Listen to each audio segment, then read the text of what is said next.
Sacre bleu, le Louvre a été volé. It's been too long since my French classes, but the Louvre was robbed just a couple of days ago. The astrology is kind of crazy. Let's check it out. Here we have what I believe to be the birth chart for the Louvre Museum. This is August 10th, 1793 at 9 a.m. Now, we don't know what time the Louvre opened. It was probably sometime mid-morning. This was probably a very public affair. This was a symbolic event for them, for the French during the French Revolution. I have guesstimated 9 a.m.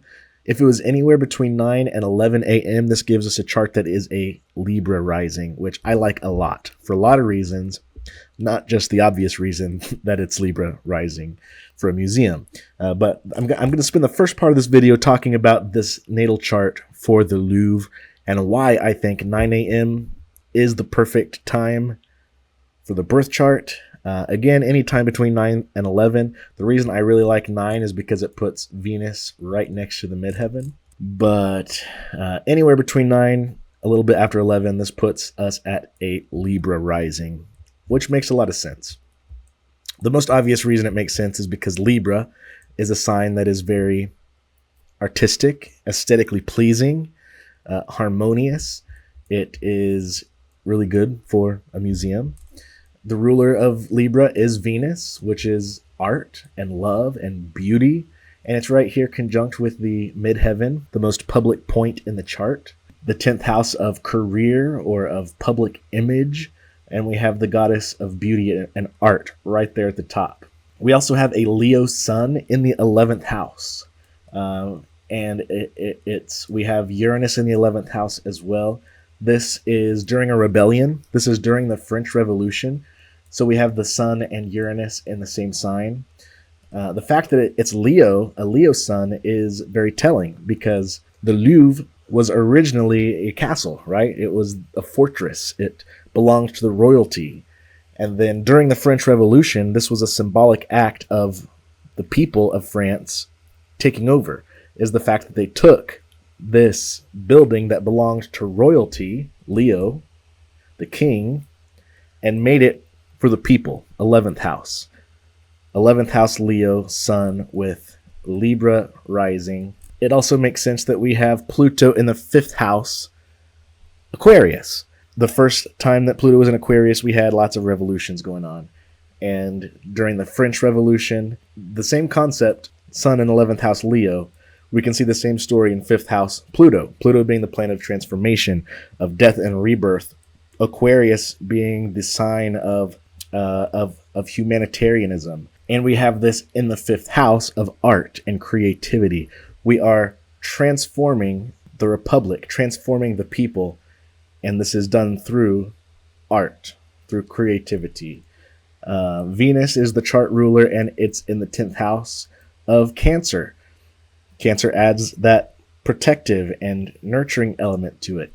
Well, what are we doing with this art? Why are we putting it all in one place? Well, part of the reason is for protection, right? Whose job is it to protect the art?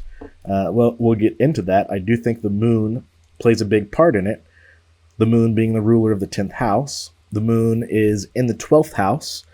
So we have a Virgo moon in the 12th house. Mercury is also there in the 12th house. And we've got the North Node in the 12th house. The 12th house is hidden things. The 12th house is whatever happens behind the scenes. We've got Virgo. So even though our front-facing appearance is very regal and royal and very beautiful and aesthetic, and Venus is right there with our midheaven. However, behind the scenes, it's actually very organized. It takes a lot of organization skills to run this institution. So we have Mercury in the 12th house. There's lots of back and forth, lots of deals going on behind the scenes, under the table. The moon is here, so there is a certain amount of security, and that goes unseen. The Saturn, I believe, is also has to do with security, in that it is the more yang manifestation of the security, whereas the moon, being our emotions, is the more emotional security, more of the yin side in the 12th house. Saturn, Taurus in the 8th house, we have more physical security, This is the Saturn being the planet of discipline and boundaries. We have this in Taurus, Earth sign ruled by Venus, so more aesthetics are involved here. But it's also in the 8th house of other people's finances, and this has a lot to do with, I believe in this case, investors, people who other people's money that is contributing to the museum. What about the museum's resources? Well, that's the 2nd house, Scorpio, and we have Jupiter there. Jupiter is the planet of abundance.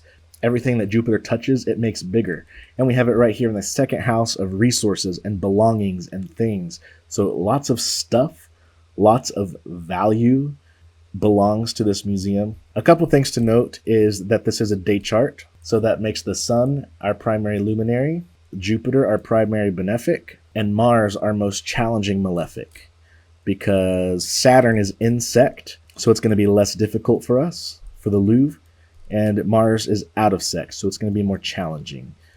And we're going to see Mars come into play during the transits that we look at in a little bit, but something to note is that Mars is in the 10th house, and it's in Cancer. Mars is in fall in Cancer, so it's in an angular house, which makes it a little stronger, but it is out of sect, and it's in fall. It's not a happy camper here. Mars is sextile to the moon. Mars is trine to Jupiter. We do have Jupiter, our main benefic, in an easy relationship with Mars, which does help. But we're going to see with the transits in a minute, we're going to see this relationship, I think, was exploited by our thieves. Let's take a look at the transits now. I think I've talked enough about the natal chart in and of itself. There's a lot we could talk about in it, but I want to get to transits. So let me pull up a transit by wheel, and this is for, let's make it for October 19th at 9:30 a.m.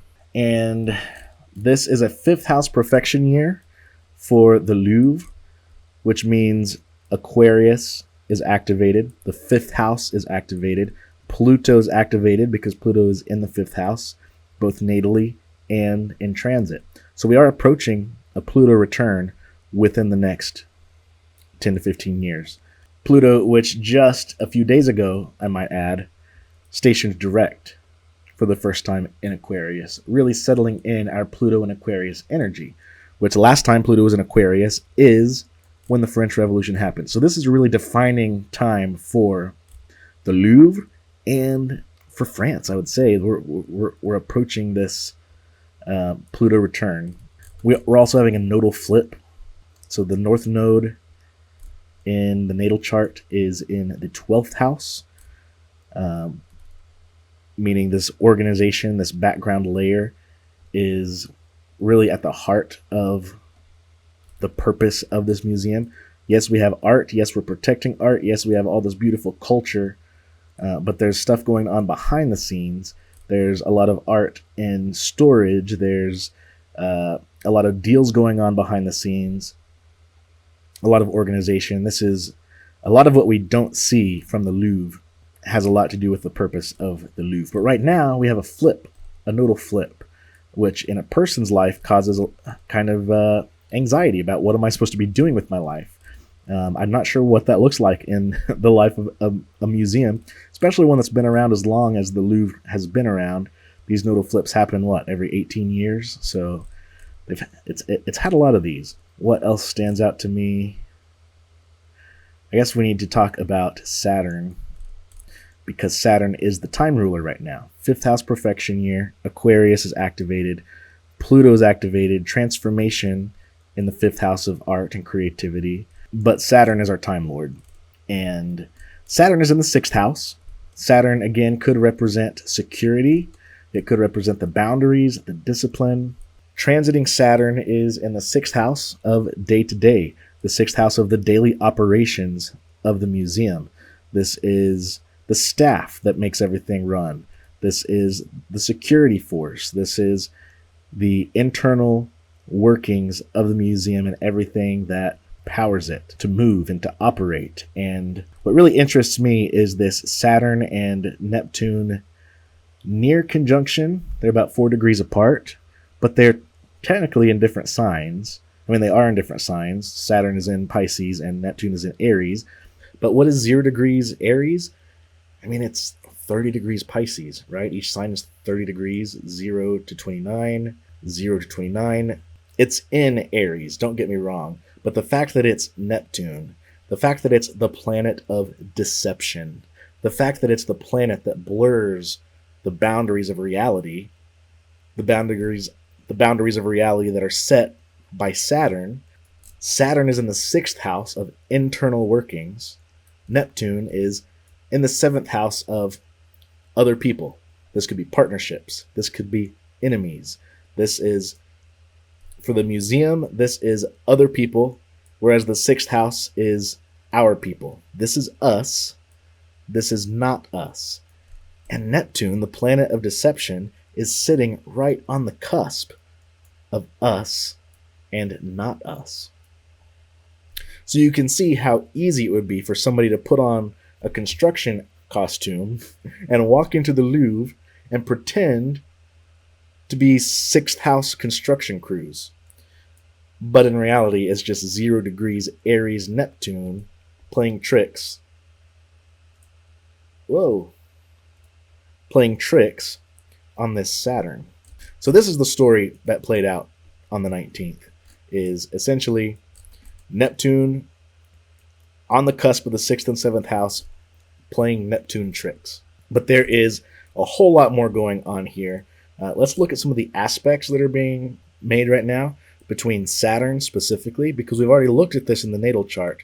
We've seen that there is a built-in trine from Jupiter, these big resources in the 2nd house, to Mars, this difficult and challenging planet in the 10th house of public view, public image.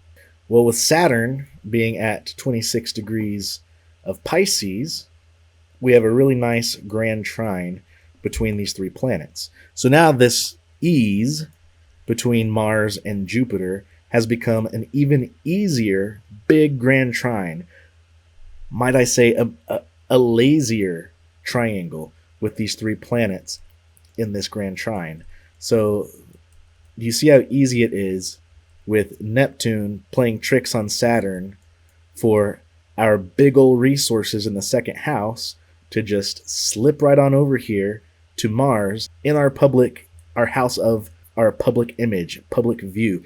This is a very public heist. This happened during the day at 9:30 in the morning. And we can see that this was made possible by a certain laziness contributed by Saturn in the 6th house. I'm not going to say that this was an inside job. Don't get me wrong. But astrologically speaking, I definitely see the energy here for some kind of enablement, and not necessarily even an intentional enablement, but a certain laziness that was easily tricked by this Neptune in the 7th house, was easily confused, and then easily allowed this Mars energy to slip right on over to this 2nd house energy and steal all this big, abundant Jupiter energy. This is even more synchronistic when you add the fact that we're at 26 degrees Pisces for Saturn, and we are at 26 degrees Virgo with our natal moon. So this is an exact opposition, almost to the minute. Look at this. Saturn was at 26 degrees, 27 minutes. The natal moon is at 26 degrees, 32 minutes. Almost a perfect, exact opposition to the natal moon. The natal moon being, we've already talked about security in the back end, as well as just this is the heart of the museum, right? Emotions. So we have an opposition here between our current day-to-day operations and boundaries and discipline and security, opposing our behind-the-scenes operations and the moon, which rules the 10th house where Mars is, the moon who rules Cancer, whose job it is to protect Venus and her art, but it's being opposed by Saturn. Not only that, the natal moon, just the day before, or the transiting moon just the day before, was right here on the natal moon. There was a lunar return. This happens every month, but I do think this lunar return is what triggered everything to happen.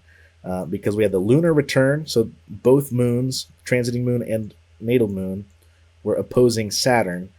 And then at like 6 o'clock in the morning, the day of this heist, actually, I have this set from Muskogee. Let me change the town to Paris.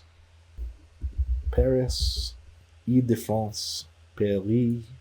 Okay, so that changes it a little bit, but not much. That puts transiting moon at 1 degree of Libra when this event happened. So it had just moments before, maybe an hour before, crossed the line from the 12th house of hidden enemies into the first house of identity. When it did that, we have transiting moon now at a near opposition to Neptune, with Saturn in opposition to natal moon. You see how these two oppositions overlap just a little bit, adding to, I believe, the confusion and the chaos that Neptune is already providing, because the moons are so close. They're so close to each other. One is opposing Saturn, the other is opposing Neptune, and that makes a kite, because we have the trine going from, wait a minute, do we have multiple kites going on here? I just noticed that. Okay, I can't think about multiple kites at once. Let's talk about this kite with Saturn and Neptune opposing moon and moon, and then the trine going from Saturn to Mars to Jupiter. But then there's a second kite, because we have the moon and the moon, which are trine to Uranus and Pluto. Pluto is activated right now, just as much as Saturn is, not just as much, but it's still activated because Pluto's in the 5th house natally. Pluto's transiting through the 5th house, and we have a 5th house profection year. So we have a double kite. Uranus in the 9th house of, well, it's certainly attracting global attention right now in very unexpected ways. Pluto in the 5th house. They're going to have to do some kind of transformation after this. They're going to have to. There is going to be transformation in the way that this 5th house stuff is played out. I'm getting sidetracked here. I got a little excited because I didn't notice the double kite the first time I looked at this.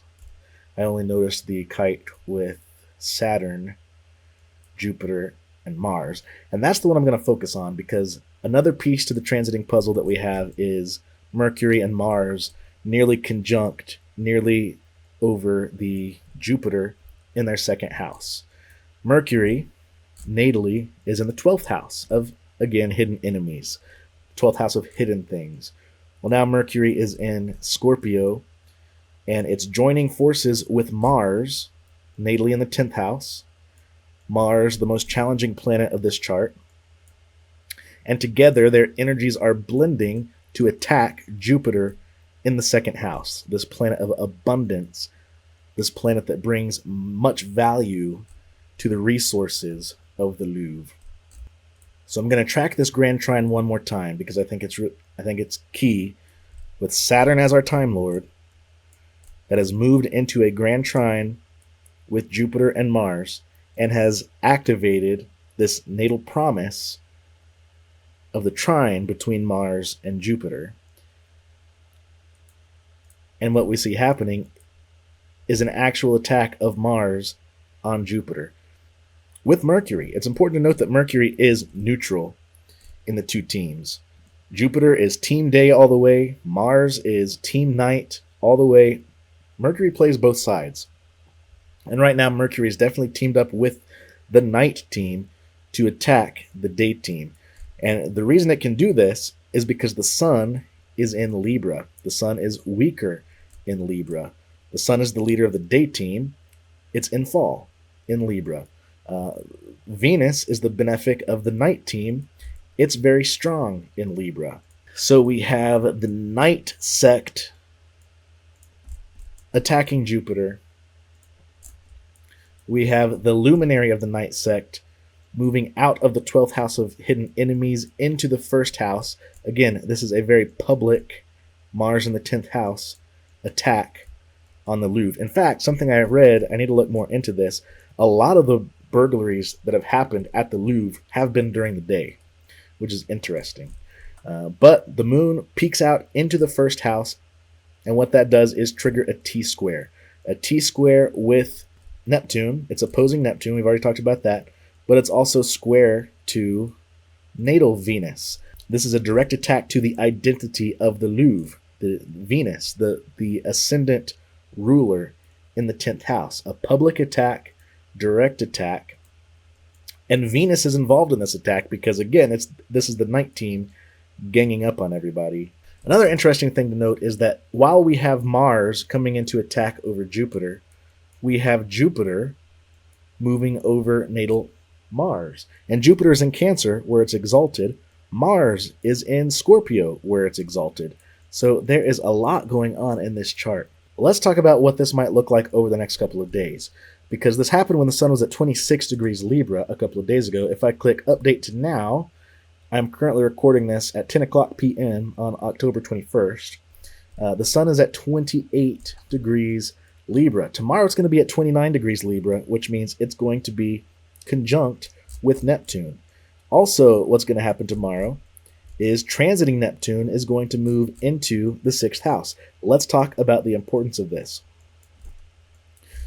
Neptune was the deception, right? Neptune in the 7th house, blurring the line, blurring the cusp between the 6th and the 7th. Is this person us? Is this person not us? We don't know because it's Neptune, and Neptune's making everything cloudy. Well, tomorrow, let me move this ahead one day.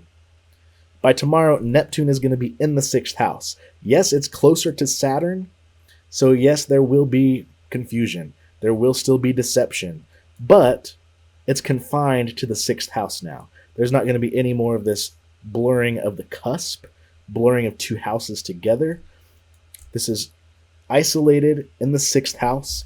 And I think what this confusion and this deception has to do with more is, all right, what happened to allow this? Who on our team? Is there an informant? Is someone not doing their job well? I think there's going to be some confusion internally regarding their day-to-day operations for sure. But at least it doesn't have the same effect that it had yesterday when Neptune was in the 7th house. Or should I say Sunday, not yesterday. Also tomorrow, the sun is going to be at 29 degrees Libra, conjunct with Neptune. And something tells me that this is when something is going to come to light, when the sun is on the natal Neptune. We're going to see a bit of the deception that maybe we don't know yet, something that, we might find out who the people are that was behind this. We might find that out tomorrow. Or we might just find out what happened. Like, was this an internal error? Was this was there some kind of informant working on the inside? I think we're going to have some more information specifically about the deception that took place by tomorrow, October 22nd. But then the next day is going to be even better because we start Scorpio season, and now the sun is moving into the 2nd house. The sun was dimmed in the 1st house. The sun gets its light back in Scorpio, and it's going to be intense, it's going to be serious, and it's going to be in the 2nd house. So the sun has its full power back, and it's able to do what the sun does best, which is shine a big old flashlight on everything around it. So I think we're going to have a few weeks of the sun in Scorpio really getting to the bottom of what happened. Not only with the sun in Scorpio, but also we're going to have Mercury go retrograde at the beginning of November. And so Mercury is going to come down here to 6 degrees of Sagittarius, and then it's going to turn around and come back to 20 degrees of Scorpio. Now, it's not going to get all the way back to 18 degrees or 17, wherever it was on Sunday. So it's not going to go back to where it was during the actual event, but it is going to travel right back over this Jupiter. And I think that's going to be a great time for investigations, for going back over things. So with Sun in Scorpio, with Mercury retrograde in Scorpio, I think we are going to figure out a lot over the next few weeks. I don't know if anybody is going to be caught.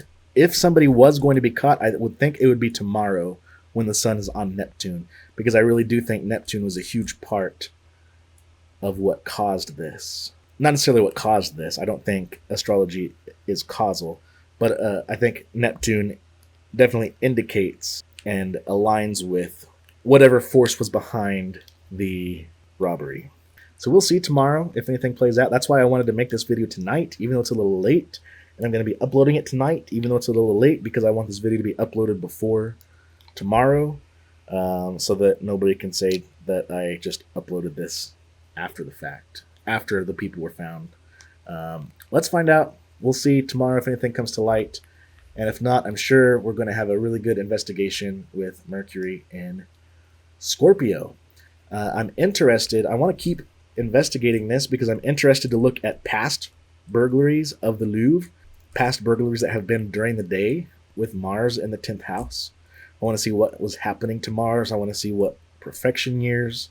I'm also interested in how the rest of this year is going to look with Pluto being so activated and having just gone stationed direct in the 5th house. What kind of renovations are going to be made at the museum? What kind of transformations, what kind of death and rebirth are going to come about because of this event? I am interested to see what happens when Venus gets into the 2nd house. Is that when potential reimbursements will be made from insurance, or maybe some of the artifacts will be recovered? I'm especially interested in Venus conjuncting Jupiter. Let's see when that happens. Oh, no way.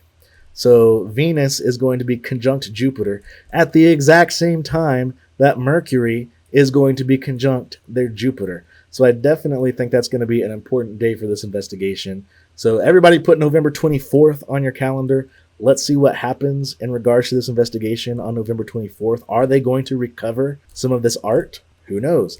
I definitely think this Mercury retrograde has to do with the investigation. I definitely think Venus is a super important planet that has to do with the art and the creativity and the public image of the museum. So something big could happen this day. What else is going on the 24th? The sun will have just moved into Sagittarius. So shortly after Scorpio season, after the sun does its thing, lighting everything up, and then leaves Scorpio, that's when Mercury is going to come in, join forces with Venus, and sit right on top of Jupiter in the 2nd house. That's going to be a crazy day, y'all. And then, of course, just a couple of days after that, Mercury is going to station direct on the 29th, and it will jump right back on top of Jupiter on December 3rd. At this point, we're well into Sagittarius season. Anything else happening? I'm going to have to look deeper into this. So yeah, those are some important dates to watch out for. Tomorrow, specifically, for more light to be shed on this deception. But also, what day did I say that was? Because I need to write that down. The 24th, November 24th. I'm interested to see what happens that day with regards to this investigation. That's everything I have in this video. I think the natal chart itself is a really cool case study of what can be done with natal charts besides natal charts of human beings. And I think the transits and how it overlays this natal chart really just makes this whole story pop. So let me know in the comments if I missed anything, if you guys noticed anything that sticks out to you. And yeah, I'll catch you guys in a future video.